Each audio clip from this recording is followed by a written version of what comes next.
अस्सलाम वालेकुम रहमतुल्लाहि वबरकातुहू। आजकल ये जो है पेशाब का बार बार आना, मसाने की कमज़ोरी, पेशाब के कतरे जो है वो आना, जरियान के कतरे नहीं पेशाब के कतरे, ये बहुत ज़्यादा मसला बना हुआ है। इसका जो हल है आपको बहुत आसान सा जो है हल बताते हैं। आप खुद जो है ना ये मार्केट से ये चीज़ें ले कर सकते हैं। पेशाब आता क्यों है ज़्यादा? मसाने की कमज़ोरी की वजह से। मसाने की कमज़ोरी हो जाती है, यानी कि पेशाब को रोकना, उस वजह से भी मसाने की कमज़ोरी वीकनेस हो जाती है। जो उसकी प्रेशर ब्रेकें होती हैं वो लूज़ हो जाती हैं, फिर पेशाब जो है वो बार बार हाजत होती है।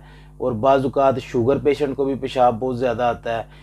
इन वजूहात के लिए जो है ना हमने ये दो चीज़ें जो है ख़ुद अपने मतलब में हम इस्तेमाल करवाते हैं। किसी भी कंपनी की आप ले सकते हैं, ठीक है।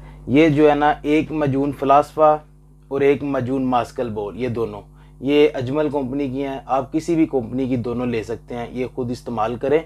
इनको आपस मिक्स कर लें, आधा चम्मच सुबह दोपहर शाम 3 टाइम इस्तेमाल करें, इसके साथ फ़र्क पड़ जाएगा। और साथ में एक छोटा सा नुस्खा है, उसके अंदर है सुंड, जिसे जंजीबील, अरबी ज़ुबान में जंजीबील भी बोला जाता है, हमारी इधर पाकिस्तान में ज़्यादा सुंड के नाम से मशहूर है, तो वो लें। उसके साथ काली मिर्च और नुशादर, ये 3 चीज़ों का आपस में मिक्सचर बना लें, सफूफ कर लें। यानी कि सुंड जो है वो 50 ग्राम हो, काली मिर्च 10 ग्राम हो और नुशादर जो है वो है 25 ग्राम। इन तीनों को आपस में लिख लें। सुंड जो है 50 ग्राम, नुशादर 25 ग्राम और काली मिर्च 10 ग्राम।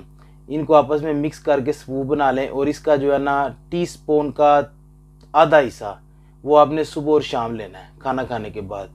मसाने की कमज़ोरी भी दूर हो जाएगी, पेशाब का बार बार आना भी कंट्रोल हो जाएगा और जो पेशाब के कतरे ड्रॉप्स आते हैं वो भी कंट्रोल हो जाएंगे इंशाल्लाह। दुआ में याद रखिएगा। हमें दीजिए इजाज़त। अस्सलामु अलैकुम।